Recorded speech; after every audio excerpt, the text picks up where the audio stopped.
G'day, mate. Welcome to the show. Thanks for having me.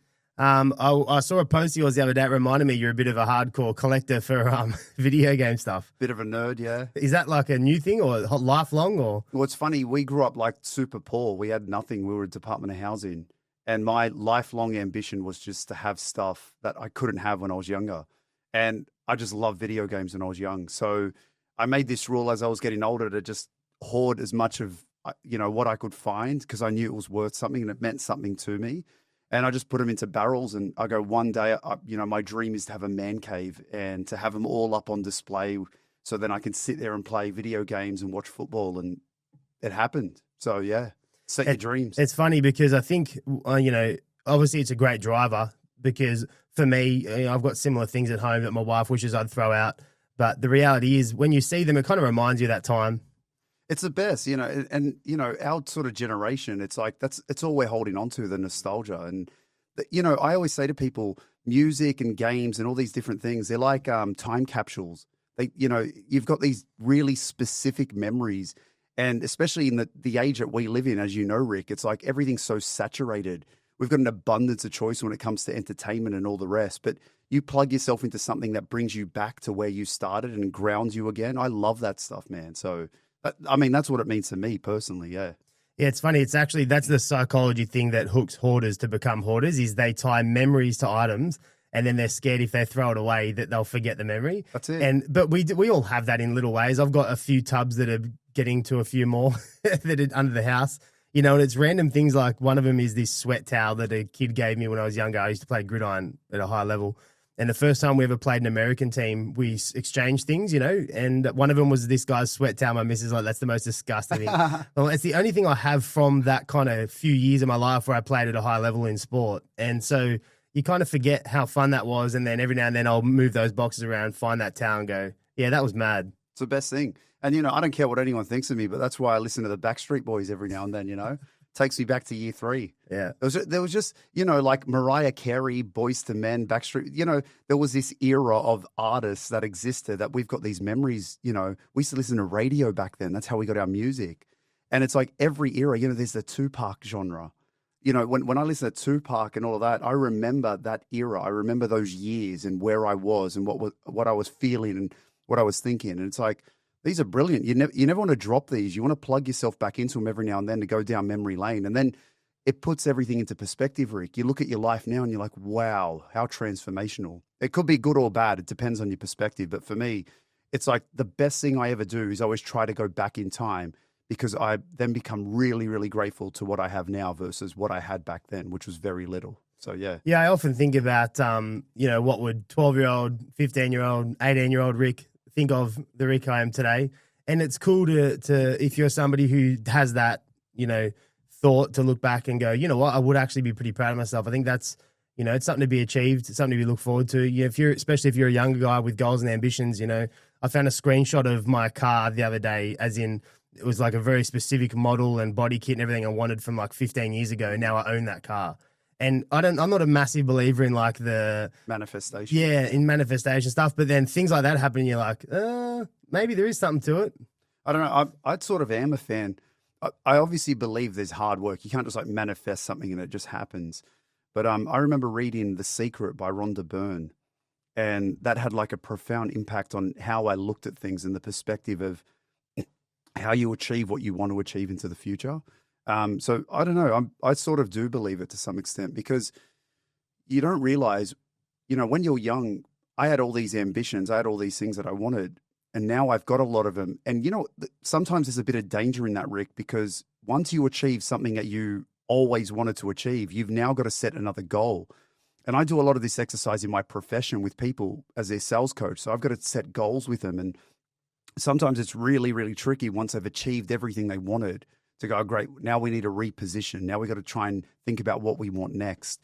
And there's a massive danger in the science of abundance.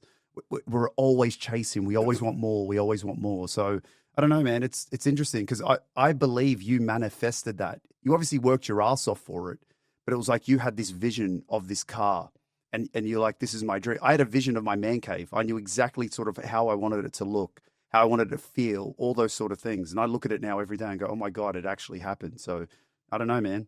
Yeah, I had this conversation the other day with my business partner. Actually, it's kind of like you're creating your own success markers because the reason we were talking about it is he's very just head down and just plow through whatever the problems are, and then every now and then he comes up for air. But it's like when you do, what are you measuring by? You know, was that last 6 or 12 months you had your head down? Was that worth it? Did you succeed? Did you not? What did success look like?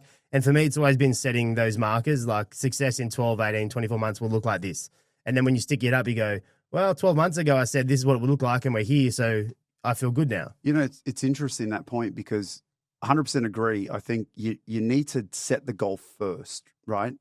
For the way that I try to guide people, I obviously focus a lot on process, and we're going to unpack that soon. But I always say set the goal first, and then we reverse engineer it into the micro, and the micro is input. So, you know, your business partner may have, it's not like your business partner set a goal and then just went and hustled. There's more science to it than that. And so he would have gone back and actually done the input and said, you know what, I'm just going to do the input for 6 months. Then I'll poke my head up and go, let's see how we're tracking. And 9 times out of 10, you do that. You poke your head up. You're like, oh my God, I've smashed the daylights out of my goals, right? And so it's a really, really important thing that input is what actually creates the success later on. But if you don't have a goal to strive to, you're basically just wasting time every day trying to figure out what you're going to do next and how you accomplish it. Because as you know, in business and all things in life, it's delayed gratification. And so it's not about every day winning every single day. And if it was winning every single day, well, then you got to measure input, not output. And it's so important because I'm dealing with people on a daily basis that call me up and say, hey man, I had a shit day. Hey man, I had a great day. And I let them talk and I let them express themselves. And then we always go back to the numbers. And I go, great, based on what you just told me and based on the numbers that you put up, something's broken here. Something doesn't add up.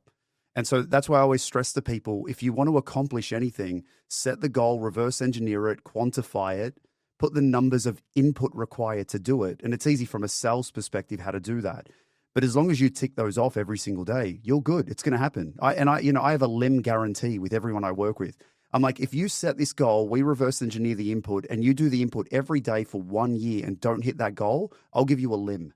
You can have any limb you like, right? And look at me, I've still got all my limbs, right? So because it always works, Rick. You know this. It's a matter of if you put in the science and the effort required, you'll always achieve the goal. So, and where a lot of people get let down, and it's just sort of the ecosystem of how we live these days. People jump online, they see someone succeeding, and then they stop and look at their life and go, what did I do today? I did 50 calls and nothing came out of it. Man, this is bullcrap. And they quit. And you can't do that. You've got to remain persistent. You've got to have resilience. You've got to understand, hey, it's a long goal. It's a 1 year, it's a 6 months, whatever it is. The input we've dictated to this will work. Shut up and do your input. I wonder if that ties back to how people did in school, in the way that, you know, school's the same thing. We're teaching our kids really from the second they're born, but right through school, especially about delayed gratification, because school's hard. It goes for a long time. It's constant, you know, and there's high pressure. There's tests, there's all these markers that you've got to do well at.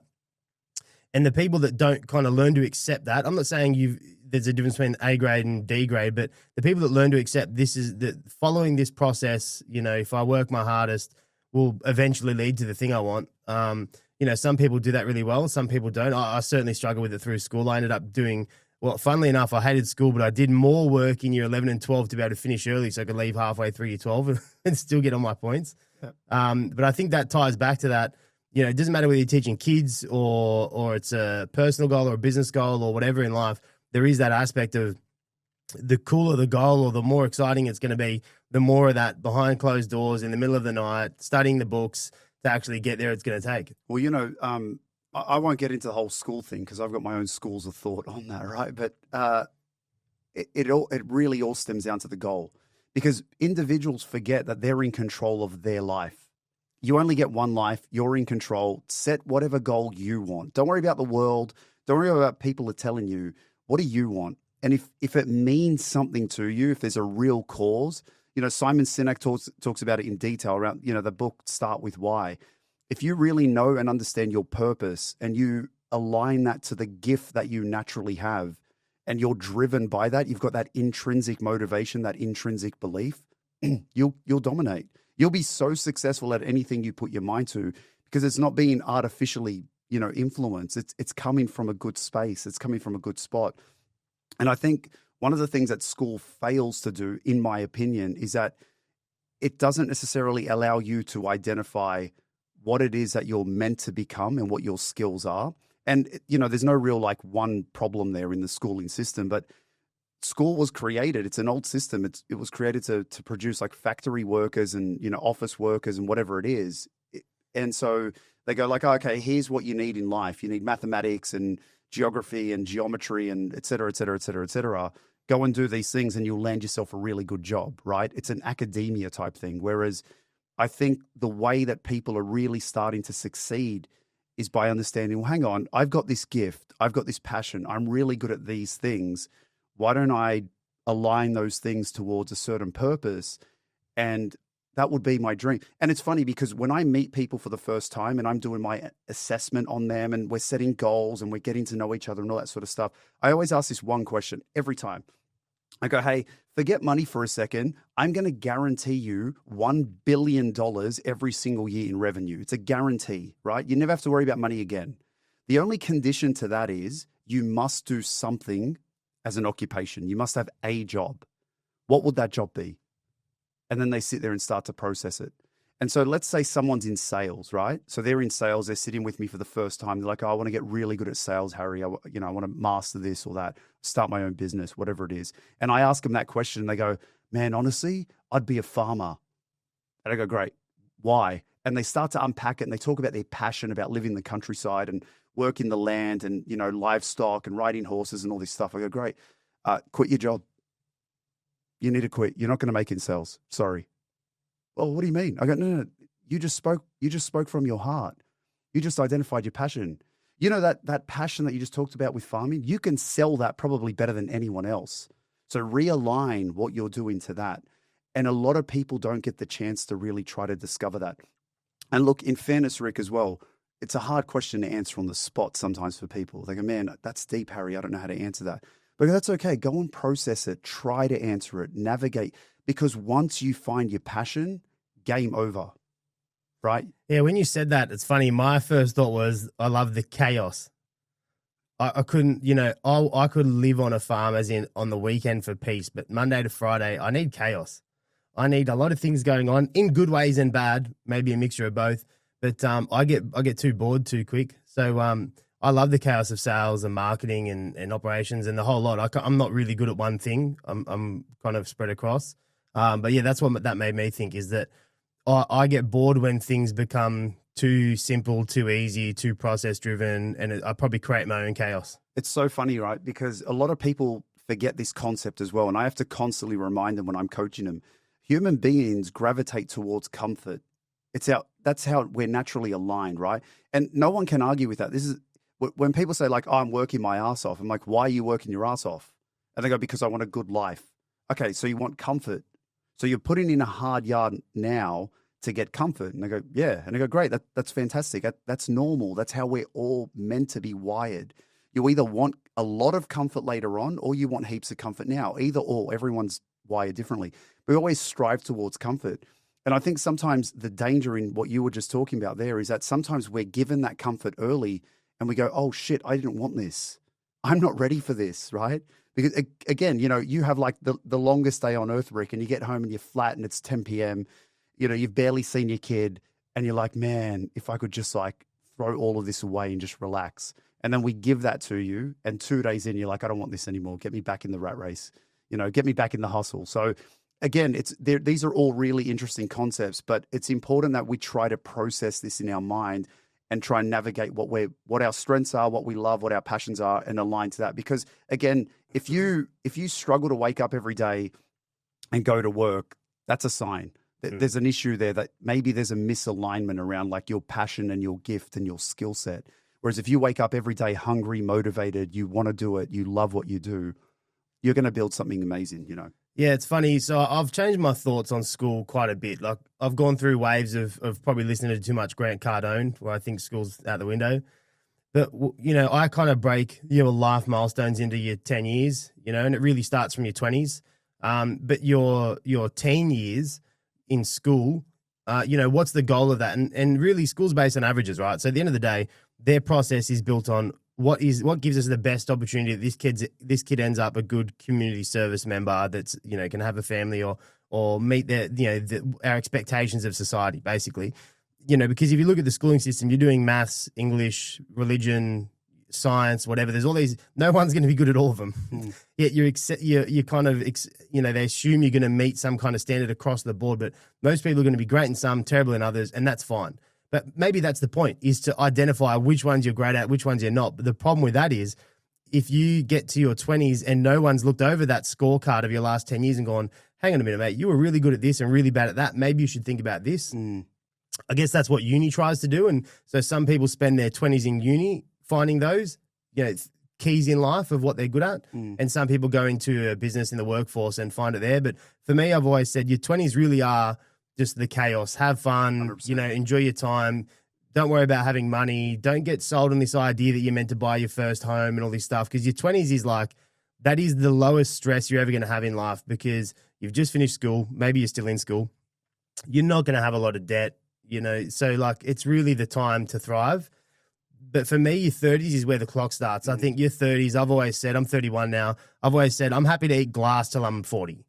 But my 40s onwards should be my investing years. That should be where I've got the family home and all those things. But if I don't do absolutely everything it takes in my 30s, using what I learned in my 20s, then I'm not going to have what I want in my 40s, my 50s, or my 60s. But I think the 20s and 30s are the crucial years, because without them, and I'm not saying, you know, for anybody that's already in their 40s and not feeling like they're achieving it, that's fine. It just means you're starting, either you've got to ramp up way faster, or it'll take you longer to get to the end goal. But that depends how big the end goal is. Well, it's interesting because I agree with what you're saying. I you know, for someone who's not a fan of education per se, I've got a degree, a diploma, and 3 Cert 4s, right? I actually love learning. Most of my spare time, when I'm not doing the football and the video games and all that, I'm watching a documentary of some sort, or I'm learning something somewhere. I just love processing information and then applying it, right?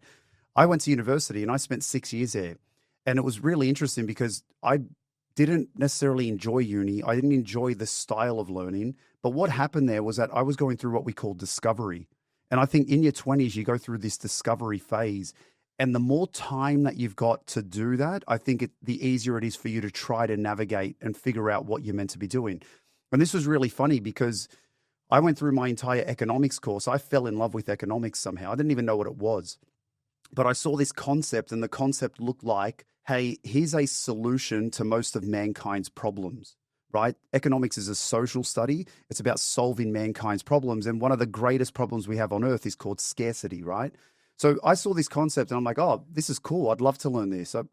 Somehow I'm leaning more towards problem solving. I didn't understand why at the time, but I studied economics and I aced it. I did really well. And in my last unit at economics, we had to do a major report using actuary. You know, it was an actuary course. So you have to do like numbers and statistics and all that, which traditionally I'm not good at. And my professor looks at me and goes, do something on sports. You love sports. So I ended up doing a report on what brings people to rugby league games, right? Now, I'm a big Bulldogs fan. I absolutely love them. I've loved them all my life. And one of the debates we always get into around the crowd figures is, oh, okay, they're winning, they're not winning, it's raining, the prices are too expensive. People have theories about why people turn up to games. I'm like, all right, cool. I'm going to use stats to figure out what the truth is, right? Because there's significance and insignificance. So I run this analysis and I figure out there's only one significant variable that brings people to games. What do you think it is? Probably the camaraderie. Yep. Well, you bang on, right? So it was rivalry. And that was the one thing it scored at something like 97% significant. All the other variables I put about 8, were like somewhere around 4 to 6. It was nothing. There's absolutely no significance. Anyway, I put this report together. My professor gives it back to me and he goes, Harry, number 1, send that to the NRL. They need to see this. And number 2, go work in sales. I'm like, what? And he goes, go work in sales. I'm like, why? He goes, 2 things. 1, you got the gift of the gab. You don't shut up. And 2, you sold that well. Sales is about correlation. It's about problem solving. And you sold that so well in your report. And I'm like, all right, cool. This guy seems to know me pretty well. So that night I jumped on Seek and started looking for jobs in sales, and the rest is history. But it's funny. And the reason I'm telling you this story, Rick, is because if I hadn't gone down that journey and that path of discovery through uni, I wouldn't have found my cause. And I'm lucky I found that cause, because the rest, it just shaped everything, that path that I went on for the next 15 years. So, you know, if anyone young is listening to this and thinking like, I don't know where I fit, it's discovery is critical. Go and experiment, go and try different things. You know, sometimes you need that longevity at one place to really figure it out and you find this niche. I do a lot of coaching with people in like trades, right? Because again, they're not great at sales, they're great at their trades. But for many of them, as they're practicing their trade, they find this niche. And, you know, I was working with this Sparky not long ago and he figured out this thing. He's like, man, I love smart homes. I'm so passionate about smart homes. I want every home to become a smart home. And he's just absolutely put all of his energy into that and equipping homes to become smart. So now he's got this niche. So now he doesn't just do regular wiring. He doesn't do regular electrical maintenance work. His whole bread and butter now is, I'll take your home from being a normal home or a dumb home into a smart home. That's my speciality. That's my passion. And here's how I deliver it. And his volume's just blown up, right? Like his business is blown up because of that. And it's all through discovery, right? So, yeah. You know, this is an abundance thing, right? Is people have a fear of going too niche. You know, everyone wants to cast the net wide to hope they catch more. But you're right. I think the fear of going into niches is probably changing. And it's also just changing the model of most businesses. And I think that's actually happening because if you wind back 15, 20 years and went on everyone's website, what would it say? We've been in business 30 years. We've been in this suburb 20 years, because that's what mattered for trust. But there's so many other ways to gain trust now that people don't care if you've just started doing that niche 5 minutes ago, if you're passionate and good at it. And I think that's opened the opportunity to go into niches. And for me especially as well, you know, when I was growing up, my dad had one thing he always said to me and my siblings, which was, doesn't matter what you do, just be the best at it. Amen. And when you're young, especially if you're financially driven and you got all these cars and things you want, which a lot of guys do these days with social media, it's easy to gravitate towards whatever you think is going to make you the most money. But what's going to make you the most money is what you're most passionate about. 100%. And if there's no industry that doesn't have a millionaire or a billionaire or many of them, right? You can operate garbage trucks or skip bins or wash bins or clean windows or whatever. There's so many things you can do now. You can make paper maches on Instagram probably and be a billionaire now because the reach is out of control, right? And so that's opened that up more than ever. It just does not matter what you do. Just be the best at it. And probably add to that, be in a niche at it. Because casting the net wide now, I think that's where we're losing trust. People want to know you're really good at that one thing and they'll bring you in just for that. That's actually something I really appreciate about your business. I don't know if you know this, but what I think is unique about you is you've taken a very traditional service, which is sales coaching and things like that, right? Which used to be gray-haired dudes that had been in sales for 30 years who now go into consulting and then they win the big corporate clients. But you've come in with quite a new business, right? It's just you still at the moment, and you're winning massive clients. And it's because they don't care about your experience for the last 20 years. They care that right now you're on point, passionate, and you can get them to the goal they want to be at. And the rest really doesn't matter. Yeah, no, I appreciate that, man. It's really kind. It's funny because I went through that same discovery. I saw, you know, there's a lot of business coaches out there and there's a lot of sales trainers per se, right? And I kept seeing this common pattern occurring over and over and over again, which was people who do sales training. And I'm a sales trainer, don't get me wrong. So obviously I'm ripping into myself here. But I saw a lot of people come in with sales training. They deliver this 1 hour worth of content and then leave. And you'd come back for a follow-up in 2 weeks and just survey the group they trained. And no one really, one, retained the information, but two, no one really applied it. So there was a lack of embedding. And I don't blame the trainers for this. The trainers are doing their best job possible. They're really trying to educate and deliver this. But I saw this gap there. And then the other thing I found was that there were a lot of business coaches, and business coaching is so holistic, right? There's so many detailed layers to it. And it's important because a lot of people accidentally fall into business, right? They're good at something. They don't know how to navigate it. So when you get a business coach, they're helping you navigate the complexities of finance and marketing and growth and people, et cetera, et cetera, et cetera. So I looked at what I was good at. And I found 3 problems in every single business I interacted with, right? Now, my speciality is sales. My speciality is sales process. And I'll talk about that in a second, right? But what would happen, I'd be talking to my mates in tradies. I'd be talking to my mates in corporate. I'd be talking to my mates in this industry, that all of them. There was always 3 massive problems. The first problem was very close to my heart. No one followed process consistently, right? And so I'd walk into a business, I'd find 5 salespeople right? They're selling the same product or service, doing it 5 different ways. And that's called a lack of process. Because if you really want to ace sales, find the best person at selling that service or product, study their process, and repeat it, repeat it, repeat it. It's not rocket science. You don't have to reinvent the wheel. It's already been done. That's called process. So there's a lack of process. The second problem I found was there was a lack of coaching. And this one really, really baffled me, right? So we got a lot of sales managers, and I've been a sales manager, so I understand this. But sales management, you're wearing like 20 hats. You're dealing with marketing, you're dealing with other stakeholders, you're dealing with the executive, you're dealing with a boss above you, you're dealing with a team below you. There's all these different functions that a sales manager's got to look after. Coaching gets left sort of to the end, and it's not done that well, right? And I go, okay, that's really interesting, because at the end of the day, revenue is everything. And if you want to get revenue, follow process, follow the input, get the input, and the revenue will come. So there was no coaching. And the third problem I found was that training. You know, if you're a regular small to medium enterprise, right, you bring through the best sales trainer in your field, and let's say they bill you $5,000, $10,000 for a 1-hour session or a 4-hour workshop, whatever you want to call it. And you go, okay, cool. We've done that. Nothing really changed. But for us to get real traction, we need to bring them in 4 times a year. We'll run the expense on that and run the return on investment on there. And I could almost guarantee you there isn't one, right? And again, I'm ripping into myself here. I'm a trainer. So I say this to people when I meet them. I go, if you just want me for training, I'm not your guy, get lost. So I found these 3 problems and I go, you know what? I know how to solve these. I've been solving them for 15 years. So I built my business to be very hands-on sales coaching with the element of training. And what do we focus on? We focus on 2 types of processes. External process, which is user experience, which is what your clients see, and then internal process, which no one sees. It's the engine room. And I always say to people, if you get these 2 processes humming and the cogs working, you will just print money because your clients are going to love what you're delivering. And the way that I get really good results with my clients is my coaching is so hands-on. I have a daily accountability system.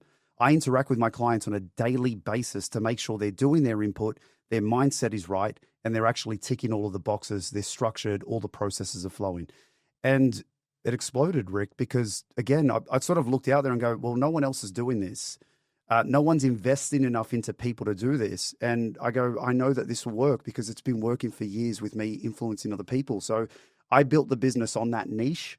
And, you know, thank God it's just gone from strength to strength to strength. It's awesome because, again, I always say to people, it's like, you know, if you want to be a bodybuilder, you need a bodybuilding coach. You don't need a personal trainer. And everyone should get a personal trainer when they need one, right? Personal trainers are like a gift to the world.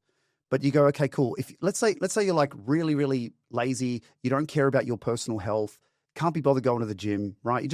Let's say you fit that category. You should get a personal trainer because a personal trainer will hold you accountable daily, right?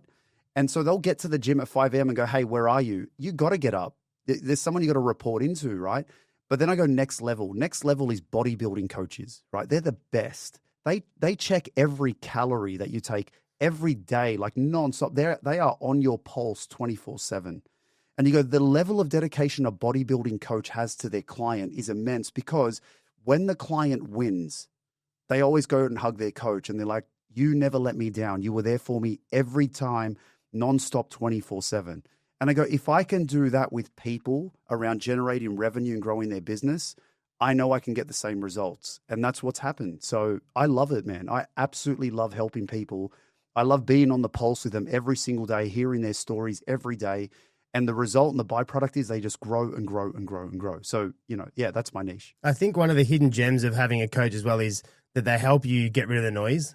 Because I think we live in a time where it's, yeah, especially if you're in business where you've liked business pages and influence and all this stuff, you're just constantly hammered with the next, you know, clickbait, the next idea, the next way everyone should be doing everything. And the problem is when you really get down to the nuts and bolts of it, it just confuses your actual day-to-day in business because now when you get told to go shove it 50 times a day on the phone, you're going to start thinking, maybe that TikToker was right. Maybe I should be dancing online or following trends or whatever, you know? And so it starts to confuse you and you drop the ball on the things that have worked traditionally in the hope of chasing, you know, what is a new idea, not realizing that the businesses that are making these ideas work, they haven't dropped the ball on the traditional stuff. They've just got the budget to do more. Well, you know, it's funny what you're talking about there, Rick, because even in your story, in your journey, you did what most people don't traditionally do. And, sort of my area of expertise is how do I take people away from the traditional model? And the traditional model is, as you know, create a business, market the shit out of it, and wait for leads to come in and then convert them, right? That's just the organic 101. That's what most people do. My school of thought is very different. Not that I disagree with that. I know traditional works, keep doing it. But my school of thought is I come in and go, hey, who do you want to work with? And they go, I'd love to work with Telstra, just as a random example. I go, cool. When's the last time you called Telstra? Oh, I haven't. Why not? Oh, and there's always three excuses. Always, always, always three excuses. One, I don't have time. Two, I don't know who to call, as in I don't know who to reach out to. And three, I don't know what to say. And I go, cool. These are process issues. I can help you with that. And so I give them the process to do that. And then I go, all right, cool. So you're sitting in a room with a list of people to call from Telstra. You've got a perfect script around what to say that they will actually engage with you. And you've got time. You're not allowed to leave this room. You've got an hour. What are you going to do? You're going to pick up the phone and call them. And do you know what's going to happen? You're going to have a meeting with someone important at Telstra, right? And then what you do at that meeting is very important as well. Because again, we're not selling to Telstra. We're trying to create an alignment. We're trying to create a partnership. How many partners do Telstra have? Heaps and heaps and heaps. Why? Because their values correlate to someone else's values and they go, hey, you'd be a great partner of ours. Does that make sense? And you go, great. If you don't pick up the phone and actually connect with them, you're going to die wandering for the rest of your life. And so what I try to do with businesses, which, you're living proof to this, Rick, you've done this in your business. You found a niche, you found something you're incredibly good at, and you go, I'm not going to wait for people to come to me. I'm going to them. I'm going to call people in construction and say, hey, are you currently struggling around this, this, and this? And they're like, yes. And you go, I think I've solved it. Maybe I haven't, but I think I have. Do you want to have a coffee? And they're like, yeah, dude, if you've solved it 100%. And then you show them how you solved it. And they're like, Rick, this is amazing. When can we start working together? And then it just grew and grew and grew and grew, right? Now, every business can do that. But what they're missing is someone in their corner who's every day making sure they're doing that. And that's the beauty and power of coaching, right? And so it doesn't matter what you do out there. It doesn't matter what your niche is and what your speciality is. There is a whole world and an entire market you're not accessing because you're comfortable in the traditional sense. And if you want to get uncomfortable and really grow, you need a coach. I had a massive aha moment with my jeweler, actually. We're getting ready to make jewelry for our wedding. We've got a family jeweler, Nick the jeweler, everyone's got that guy. 100%. And I remember I had a real awakening moment with him, and it was a business lesson he didn't realize he was about to teach me. He's been in the game forever, right? And one of the fears I think a lot of businesses have is that they're the size their business is, and they think if I go to that Telstra or Bunnings or whatever, that big client, why would they talk to me? And this is what the business lesson Nick taught me, which was at the time my wife wanted a Cartier bracelet as a present, and Nick the jeweler's gone, don't go to Cartier. I know the guy that makes them. He's down the road, And I'm going, Nick, you don't understand, mate. It's the whole, we want it in the box. We want to go to the store. It's the experience, And he goes, but mate, it's the same guy. And I said, is it though? And he goes, mate, Cartier don't have one jeweler for the world. They've got hundreds of jewelers all around the world because that's how they manage supply and demand, right? They don't just give one guy 1 million orders. They break it up and it reduces their risk. And I had that moment of realization where I was like, one of the biggest jewelers in the world just uses 1,000 small jewelers to make their jewelry. Crazy. And you can be one of those people. You could be that small jeweler and say, I make Cartier jewelry. Well, you think about the biggest construction companies in the country, right? And you do a lot of work within the construction space. Do you think they own every single trade in their organization? No way. They got subcontractors. They got different tradies at different levels that come in. And then they got contingency plans to every single one of those. So they've got their tier A, tier B, tier C. And it's like, again, I do a lot of work with tradies because tradies are so good at their craft. They are obviously masters at their craft. They go through an apprenticeship, they get into these jobs, they learn all these valuable lessons and they progress. Nowhere in that journey does anyone ever teach them how to acquire new business. Right. And this is traditionally a problem for a lot of businesses. And that's why they work with me. And this is why I love working with them, because I see their potential. I see what they're really good at. I see their passion. And I'm like, dude, you're not even promoting this to anyone. You're not getting out there. And they go, oh, I'm on High Pages. And this is funny, right? Because like I've got a gripe with like the whole lead system thing. I saw this ad for High Pages and it's like the letterbox is talking to this guy dropping fridge magnets in there. And she's like, why don't you join High Pages? There are 35,000 other tradies in there. Yeah, I'm just that's sitting there the shaking problem. I'm like, that's the problem. You know, someone looks up a Sparky and you're like, you're up against every Sparky in the nation. That's a problem. And you go, okay, cool. Everyone's playing that game already. And I'm not saying that game doesn't work. It does. But you got to differentiate in terms of how you get exposure. And so we come up with different sales strategies. One of them is door knocking. You know, a lot of people forget if you're a tradie, right? I'll give you an example. I work with a dude in aircon, right? He's a pretty decent sized business, air conditioning business. And as you know, with air conditioning, there's two parts of their business, installation and service. And for those of you listening, if you haven't serviced your aircon, you need to service your aircon, right? Like Every year, they reckon it actually it will save the unit triple its lifetime. Every year. It's a must. It's a must, right? And there's an outdoor unit, indoor unit. Like I've learned all of these trades just by spending so much time with the tradies I work with, right? So you go, okay, cool. You need to service your aircon or you need to install one if you don't have one. And you go, great. Who's your target? Residential? And they go, great. I go, let's start door knocking. So we go and knock on someone's door and it's a really simple dialogue. And again, this is process, Rick. So you knock on their door and it's like, hello, can I help you? You go, hi, my name's Frank from this air conditioning company. How are you? Good, thanks. Just wanted to ask, do you currently have an air conditioner? And they go, yes, I do. Great. When's the last time it was serviced? And I go, oh, it was just serviced last week. Wonderful. Have a wonderful day. Walk off. There's no opportunity there, right? You can only convert what you can convert. Or if you really want to master this, you go, great. How would you find your service? What would you do different next time? Is there any chance we could potentially take over that service for next year? Blah, blah, blah, blah, right? Like, it's different techniques, but let's park that one for a sec.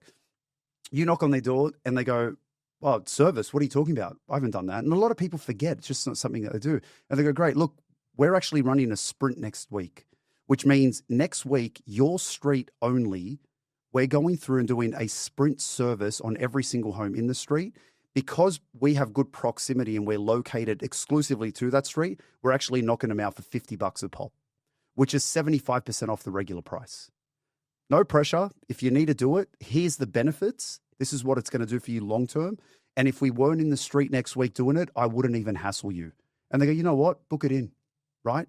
I promise you, you do a street, mate, you'll convert. Let's say you got 10% of the street doing that. You're set. And do you know what happens then, Rick? Then you put them on a retainer. When you finish the service and you clean everything up and you show them how it's functioning differently and you build really good rapport and relationship with them in their home, as you're walking out, you go, great, see you same time next year. Remember, this is a yearly thing. It's been a pleasure. And then there's a nurturing technique in between that time as well where you give them value. Now you're building a business. And where did this all come from? Door knocking. And what is door knocking? It's sales. It's cold selling, right? And then there's all these other techniques, right? There's the pick up the phone technique. There's the how do you win big builders? How do you win big developers? There is a technique for everyone.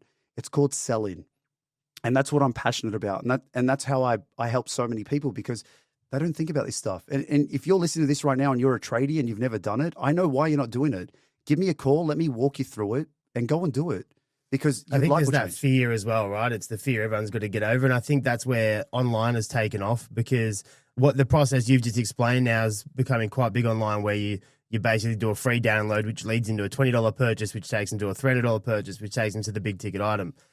And that's what it starts with. You're doing the servicing not because on the day you're going to make all the money, but you're doing it because it's now one more person that knows you do a good job. They might tell someone in their network that it might eventually break down. They'll call you and you're spreading those webs, you know, as you grow a business long term because the business is for most a 20, 30, 40, 50 year. We've got a 45-year-old business in my family that my grandfather started. And that's that brand trust and all the things you talk about online now. Everyone's trying to build them rapidly, which can mean just spending a lot of money online without return. The slow and steady way is what you've just said. And I think for us, especially in my business, one of the struggles we've had with what you just spoke about is it's a mindset thing because when you are a certain business size, you start to look at those lower ticket items as are they a waste of our time? You know, like we really want to be chasing the big stuff. But then while you're off chasing the big stuff and the close rate's way longer and the percentage of closing's way lower, you forget those core things that really do build a big business over the long term. You know, even you look at computer companies, for example, like Dell or any of those HP, you know, it's their small servicing, 24-hour call out, we'll fix your computer on the day, and it's only $100 service. But that means millions of people are buying their computers year on year on year in their business because they've got that little bit of trust that at the low end of things, even when it's a small thing goes wrong, they'll still come. and I'm sure you've heard it. I hear it all the time when we work with new people, which is councils, especially. I hear this all the time. Someone will get awarded a tender and they wanted to win it for some big ticket item that's in it. But whenever they call them for the $100 service, oh, mate, we're flat out. They don't want to do it. Crazy. You know, it's interesting what you're talking about, because I always say to people, there's a web, right? There's the degrees of separation we know about. You don't know how your trajectory and when your trajectory will change in life until you go out there and actually hustle, right? And so I'll tell you this story real quick. My second ever client, and just for context, I think it's about 95% of my business has come cold.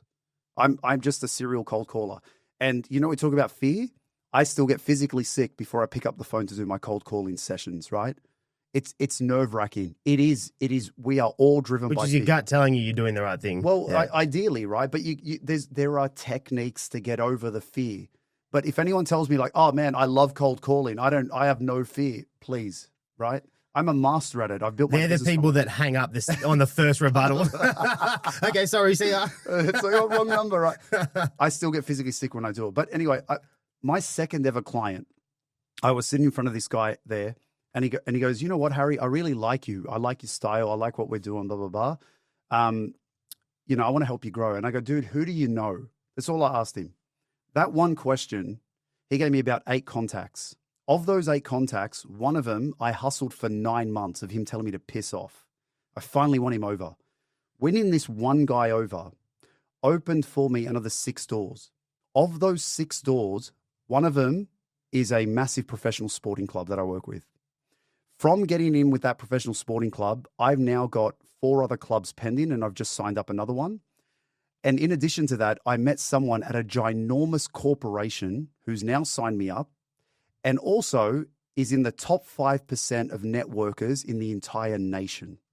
You think that's forming your niche then in the sporting? Oh, look, there is. Remember, my whole niche is helping regular businesses or smaller businesses access the unknown. That's my whole thing. People call me and go, Harry, we just want to convert leads better.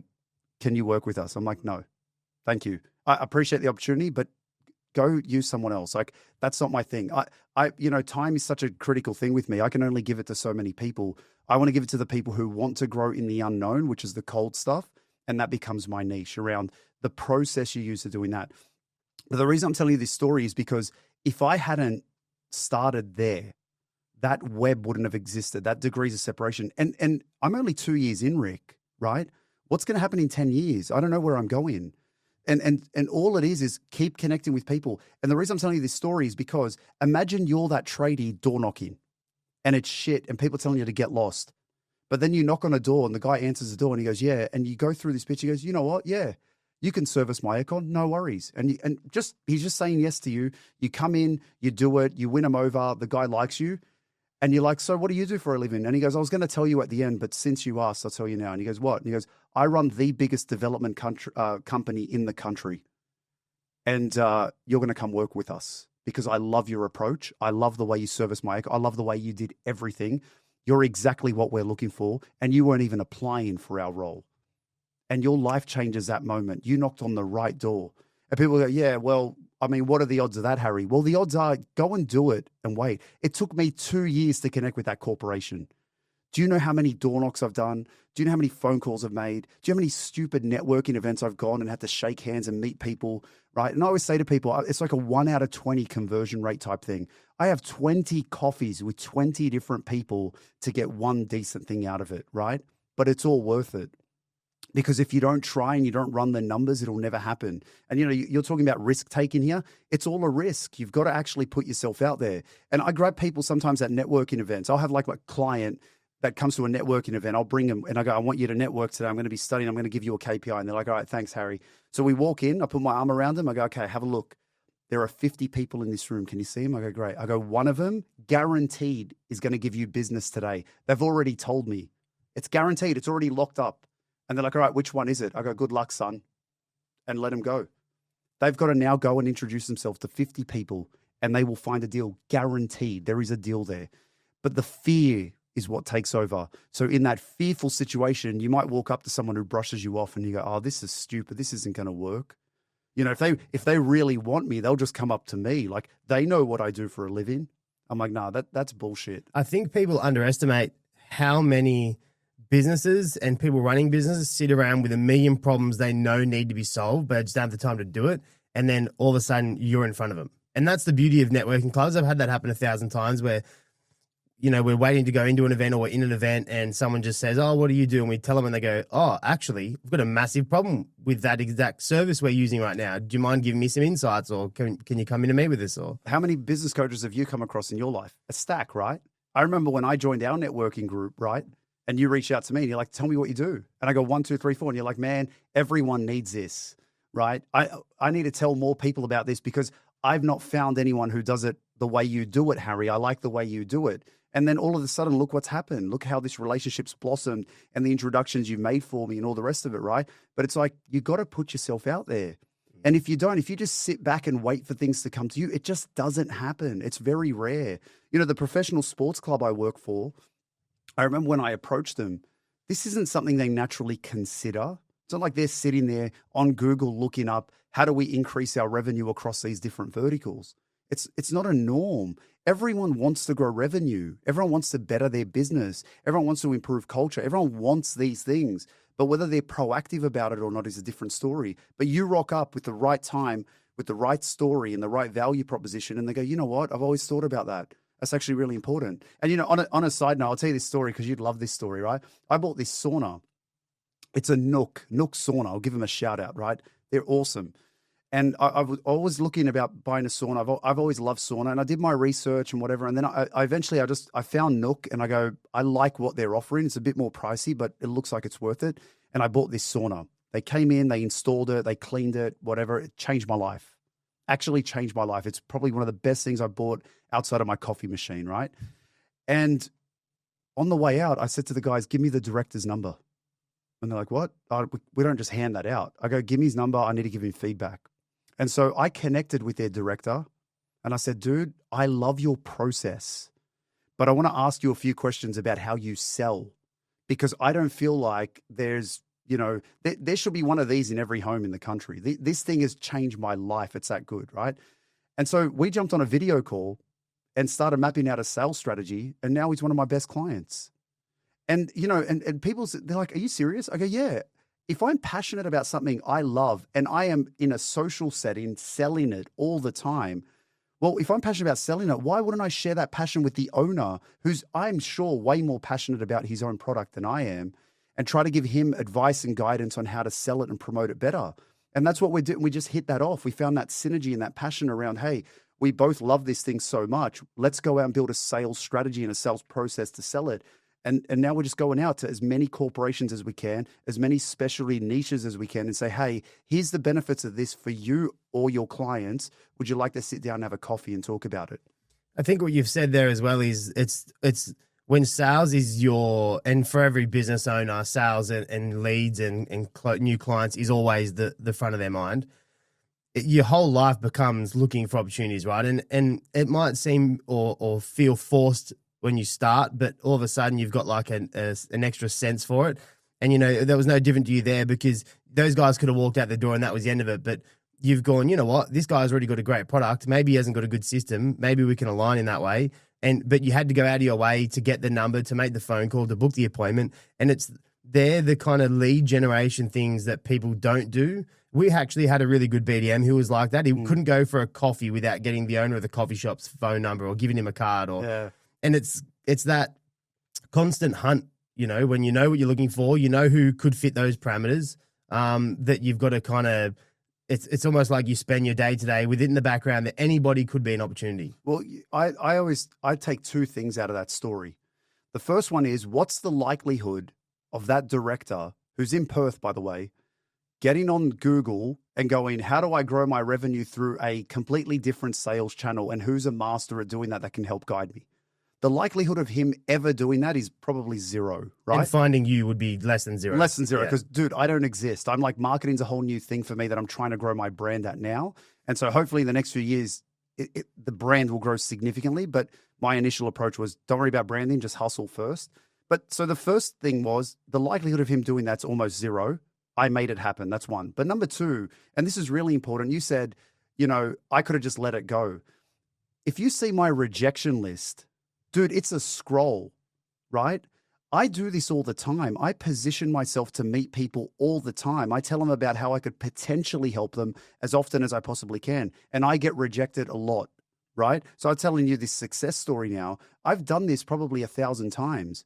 And I've got this whole list on my database right now on my CRM. It's just like said no, said no, said no, said. It just goes endlessly, right? But it doesn't matter.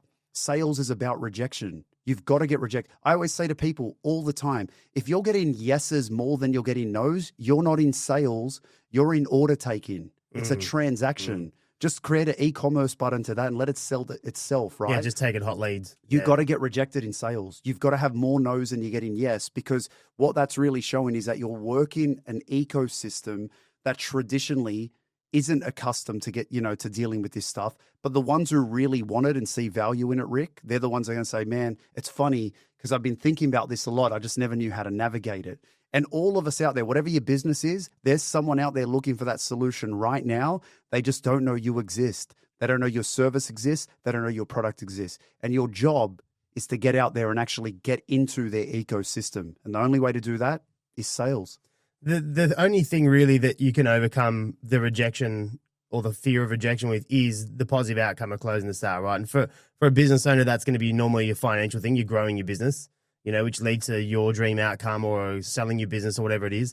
But bringing it back to staff, which can be very difficult to manage the motivation of, you're working in organizations now where you're dealing with staff, not founders or directors or the business owner. What are the differences you've got to adjust to actually, even if you are working with a business owner, but they're not the ones on the phones, what are you doing differently to help motivate a business owner versus the staff? Because I think it's always harder to motivate the staff. They've all got something that motivates them, but it's a lot easier to motivate a business owner because, dude, your business is growing. Yeah, 100%. But what are you doing with the staff? That's such an interesting point because this year I've shifted the business a little bit because of that reason. So what happened was I was traditionally just working with businesses who had staff. And what I would find is there was always only two outcomes. Outcome one is they'd take on all the process I give them, they'd follow all of it, they'd absorb it, and they'd explode. Their numbers would skyrocket. And the second outcome, so that's one group, the other group would quit, right? So you got this guy called Harry, this outsider coming in to your comfort zone and telling you to do more work and more fearful work. Are you kidding me? They're like, Harry, I've been sitting here for 3 years doing business development, and you're going to come in here and tell me to make extra cold calls and door knock, and then you want me to send you a calendar every day and you're going to check up on me all the time? I ain't doing that. I'm in a comfort zone. I'm happy with what I'm doing. I'm comfortable around what I'm doing, right? So there's one of two things that happens.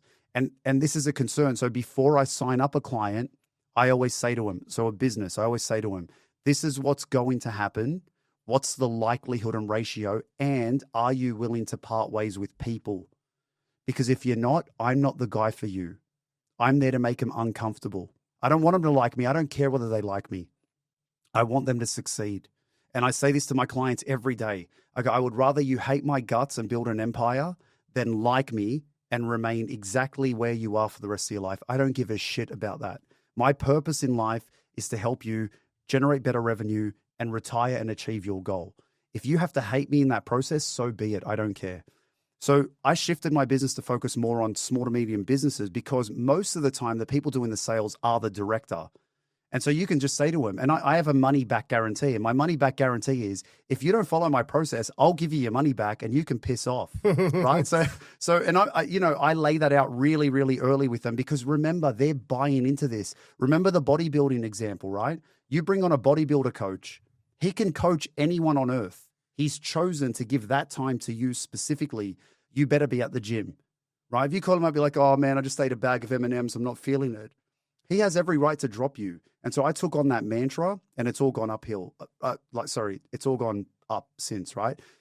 The problem I still face within business is fairly similar to what I just mentioned. But the difference now is that I manage the expectation a little bit different with the owner. And the other thing is where I really focus on the people is I've got to understand their motive. I've got to understand their drive.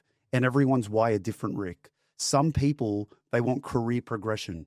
And so I show them, if you do this extra level of activity, you become more proactive than reactive. You will get that promotion guaranteed. I'll actually map it out for you. I'll show you how you even propose it. And they go, oh my God. So that becomes their motivator. And you got to really try and get sometimes as intrinsic as you can with their motivation. The other element to that is that some people want to start their own business, and that's fine. And, I don't know about you, but like I was an employee for most of my life, but I learned all the most valuable lessons about how to become an entrepreneur by being an employee. And so I encourage people when they're employees about, cool, learn everything you can here, master all of this here. And then one day when you're ready to start a business, quit. That might be 5 years away, 2 years away, whatever. I'm not here to, I don't wear the corporate hat and say like, oh, you have to stay with this organization forever. No, that's not how I operate. I operate on a system of transparency. My job is to enable you to become as great as you possibly can. And if that means one day you leave, leave. But what I always encourage them to do when they're thinking about leaving is think about how you can collaborate and form a partnership with this company first, because they've looked after you.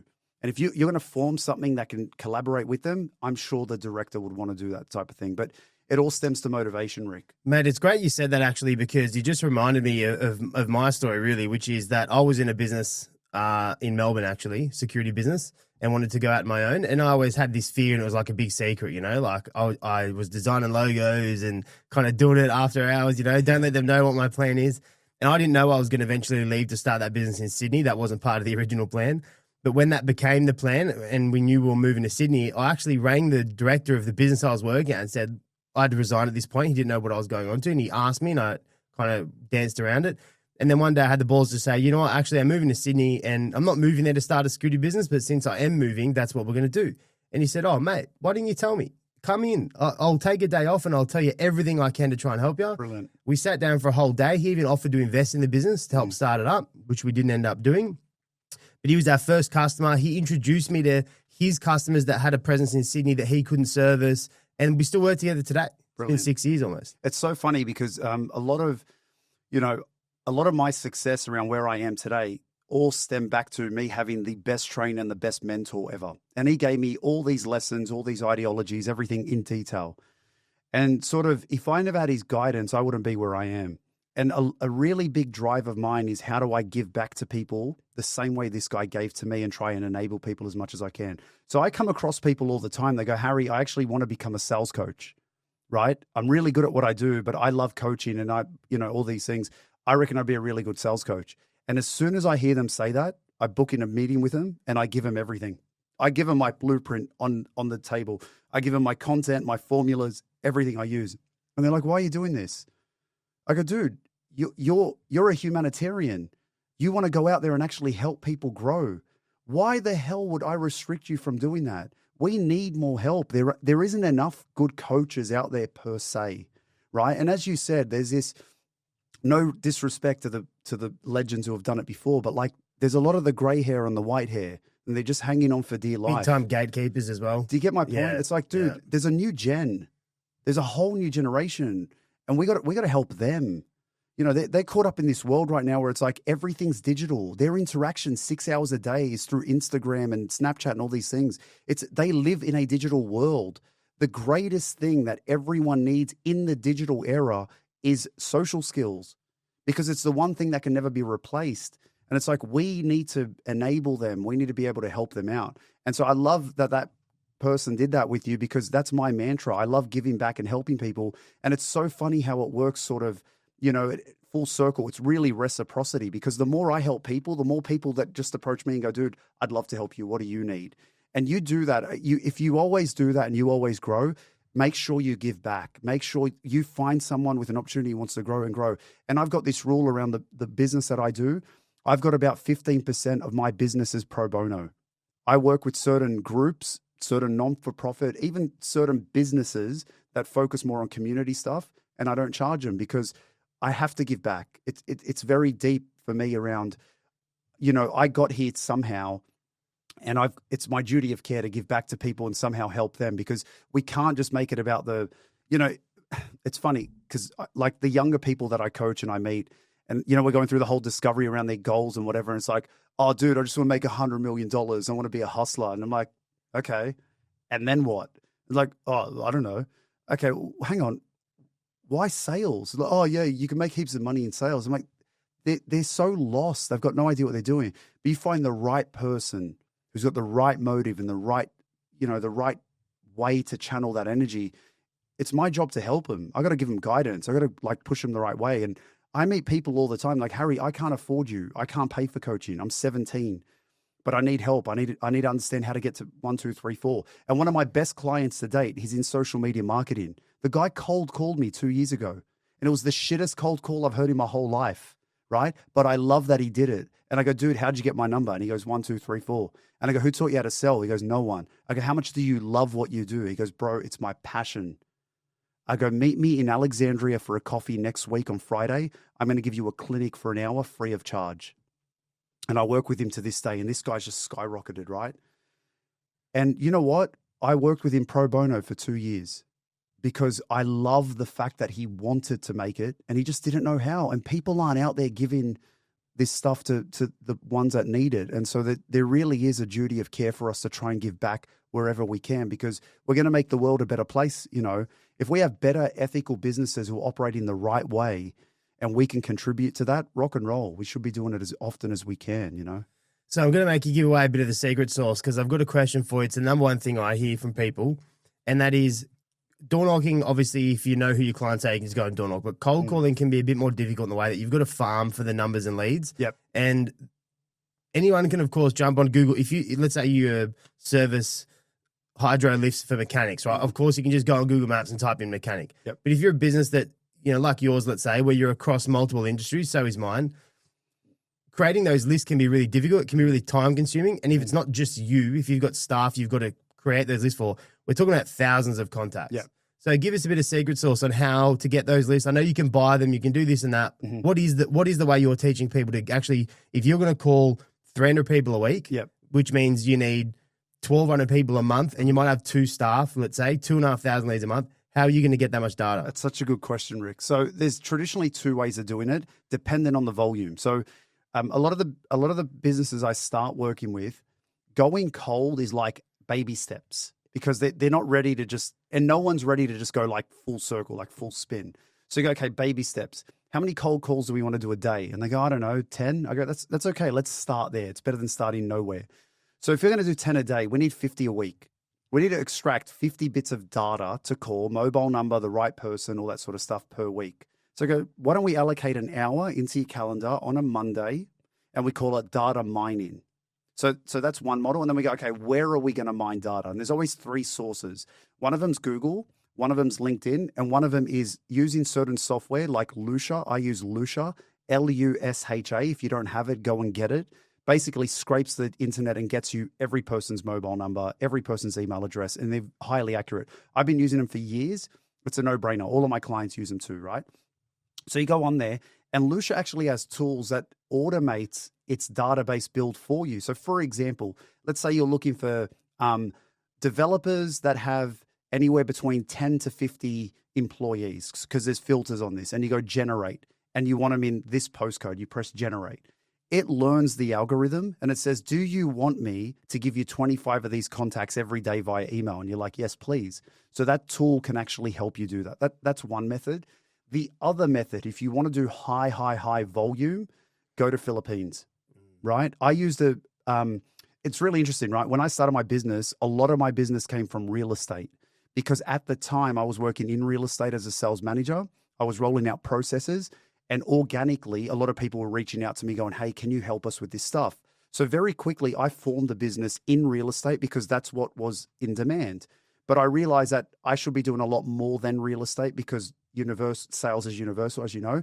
But the great thing about real estate is every director is usually a listing agent and their number's online for free. There are 44,000 real estate agents in the country.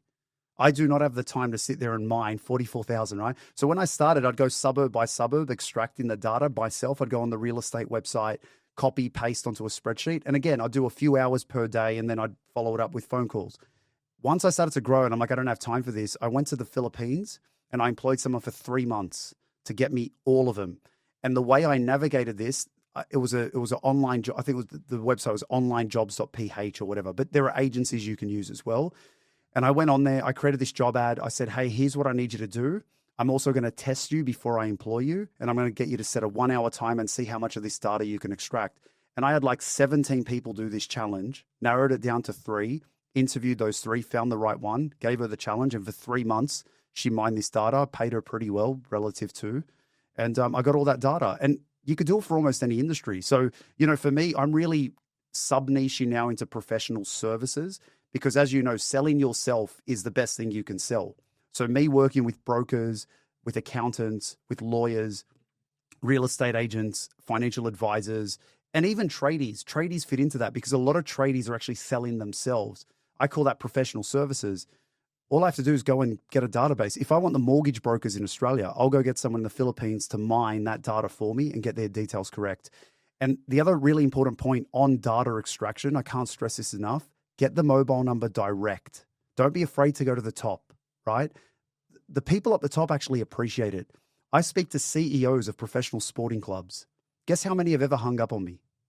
0, right? And I had one really harsh one, really harsh, but we had a 5-minute chat.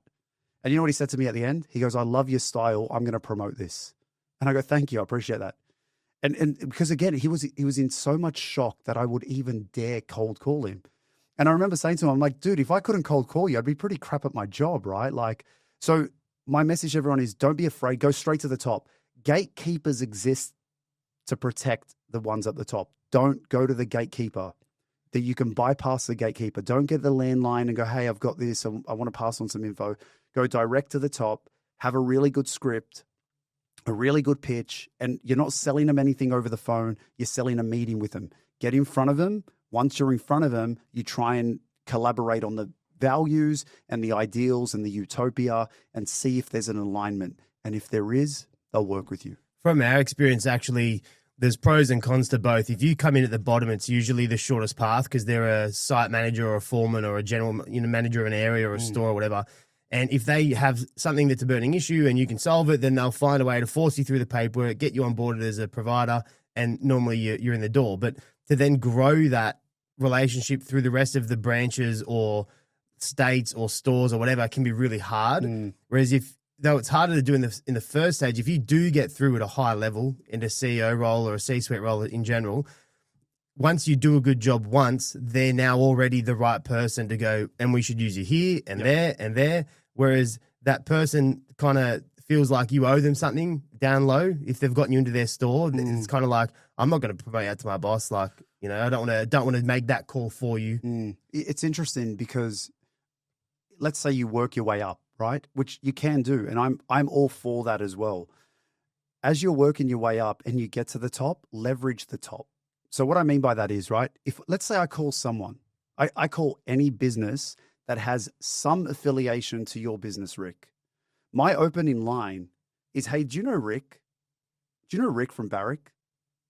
And I just shut up. That's my opening line. So obviously, hi, how are you? Whatever, right? And they go, yeah, of course I know Rick. Champion. And you go, how funny. Depends who you ask. Right. Hey, this is a PG show, right? So let's keep it PG. But they go, yeah, Rick's champion. I go, mate, it's so funny. Me and him were just having a chat and your name pops up. And he goes, mate, you got to call Maddie. So I'm calling on his recommendation. And he goes, yeah, what's up? Yeah, how can I help? And then you go into your quick pitch and go, look, man, I don't know if I can help you. I don't know if you can help me. Do you want to grab a coffee? Rick reckons it's worth it after he's done your pitch. And I go, 100%, Harry. I reckon that, mate, if Rick recommends you, done. So now you're leveraging the name. And again, the higher the name, the better the profile, the better it works. Because when you say, do you know this person? There's 3 answers. Yes, I know them. Yes, I know of them. Or no, I have no idea who you're talking about. But who cares? Segue. So let's just use Harry Triggerboff as an example. Super random, right? Who doesn't know who Harry Triggerboff is, right? Everyone knows who he is. Not many people know him on a personal basis. But if I called a builder, if I called a tradie and I go, hey, do you know Harry Triggerboff? They're either going to say, yes, I know him, or yes, I know of him, or know who are you referring to. And then I can very quickly just go, look, fair enough, it's all good. It's so funny. We were in a conversation recently and your name popped up and I wrote it down. And I've been meaning to call you for some time now. And then shut up. And they go, yeah, what's up? and you go, well, 1, 2, 3, 4, 5, 6. I don't know if I can help you or not, but do you want to grab a coffee at some point? And they go, yeah, 100%. Let's grab a coffee, or let's grab a video meeting, or let's grab a something. Now, remember, you've set this up by referencing something that's of a pretty high standard. Do you get I think what you've done there as well, which I don't know if you notice you do it, but you're asking questions that only have a couple answers. You know, if you ring someone and say, do you know this guy? That's yes, no, don't know what you're talking about. But if you ring someone and say, hey, I'm a sales coach, what do you do now for sales? There could be a million answers. The person's immediately confused, and the goal then is just get off the phone. It's so funny. One of the clients that I'm very, very, very close with, their group now, and they were a new venture at the time, and we had to go and find some clientele, right? So some like end users. And so the director wasn't great at sales. He's really good at what he does, but he's not great at sales. And he was a bit uncomfortable about doing it. I go, dude, give me the list. I'll call them. So he gave me a list. There was 120 or 112 people, give or take, on there. And I just sat in a room for 2 days making these calls. And I built out this script. And in this script, we referenced this person who's meant to be high profile in that industry. Okay. So in my head, I was like, oh, 90% of people, when I drop their name, they're going to be like, oh, dude, of course I know him. Right. So we went through this list. I made 62 calls. Oh, sorry. I made 100 and something calls. 62 people answered, because I always track calls, connects, right? 62 people answered. Of the 62 that answered, 4 of them knew who he was, right? So I remember when this was happening, I was like, oh, this is not going to end well. But guess how many meetings I booked? 36 meetings, right? And we converted a majority of them. We converted more than 50% of those, right?